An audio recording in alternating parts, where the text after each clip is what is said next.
ನಮ್ಮ ನೀರನ್ನು ಕೈಗಾರಿಕೆಗೆ ಕೊಡುತ್ತಿರುವಂತ ಡಿ.ಕೆ. ಶಿವಕುಮಾರ್ಗೆ ಏನು ಇವತ್ತು ನಾವು ಇಲ್ಲಿ ಜಿಲ್ಲಾಧಿಕಾರಿ ಕಚೇರಿ ಮುಂದೆ ಇವತ್ತ ನೂರಾರು ಸಂಖ್ಯೆಯಲ್ಲಿ ಇವತ್ತೆಲ್ಲ ರೈತರು ಸೇರಿದ್ದೀವಿ. ಇವತ್ತ ನಮ್ಮ ಪ್ರೊಫೆಸರ್ ಅವರ ಪುತ್ರ ಆಗಿರ್ತಕ್ಕಂಥ ಪಚ್ಚೆ ನಂಜನ್ ಸ್ವಾಮಿ ಅವರು ಕೂಡ ಇಲ್ಲಿ ಬಂದರು. ನಮ್ಮ ರಾಜ್ಯ ಗೌರವ ಅಧ್ಯಕ್ಷರಾಗಿರ್ತಕ್ಕಂಥ ಶಶಿಕಾಂತ್ ಪಡ್ಸಲಿಗೆ ಗುರುಗಳು ಕೂಡ ಇಲ್ಲಿದ್ದಾರೆ. ಕಿಶನ್ ನಂದಿ ಹೀಗೆ ಹಲವಾರು ರೈತರ ಮುಖಂಡರು ಕೂಡ ಇಲ್ಲೆಲ್ಲ ಸೇರಿದ್ದೀವಿ. ಇವತ್ತು ಜಿಲ್ಲಾಧಿಕಾರಿ ಅವರ ಸಭೆ ಕರೆದಾರೆ. ಕಾರಣ ಏನಪ್ಪಾ ಅಂದ್ರೆ ಘಟಪ್ರಭಾ ಎಡದಂಡೆ ಭಾಗದ ಇವತ್ತು ರೈತರು ಏನಾಗಿತ್ತಪ್ಪ ಅಂತಂದ್ರೆ 75 ವರ್ಷದಿಂದ ಕಿನಾಲ್ ಹಾಯಿಲಿ ಅಂತೇಳಿ ನಾವು ಅವತ್ತ ಒಂದು 50 ರೂಪಾಯಿಗೆ ಎಕರೆ ಜಮೀನು ಕಿಮ್ಮತ್ತಿತ್ತ.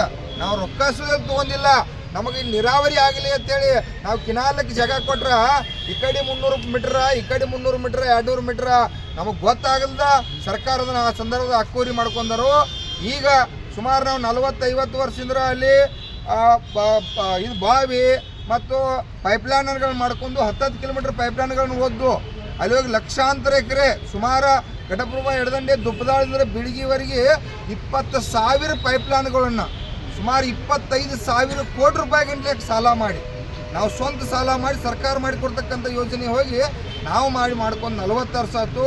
ನಾವೇನಾದ್ರು ಸರ್ಕಾರಿ ಜಮೀನಿದಾಗ 40 ವರ್ಷದಿಂದ 30 ವರ್ಷದಿಂದ ಭೂಮಿಯನ್ನು ನಾವು ಉಳ್ಳಾತಿದ್ದಪ್ಪ ಅಂತಂದ್ರೆ ಅದಕ್ಕೆ ಮಾಲಕರು ಕೂಡ ನಾವೇ ಇರ್ತು. ಈಗ ಏನು ಮಾಡ್ಯಾರಪ್ಪ ಅಂದ್ರೆ 10-15-20 ವರ್ಷಕ್ಕೆ ಹೋಗಿ ಕೋರ್ಟಿಗೆ ಹೋಗಿ ಇವರ ಒಂದು ಕೋರ್ಟ್ನಿಂದ ಆರ್ಡರ್ ತೊಗೊಂಬಂದು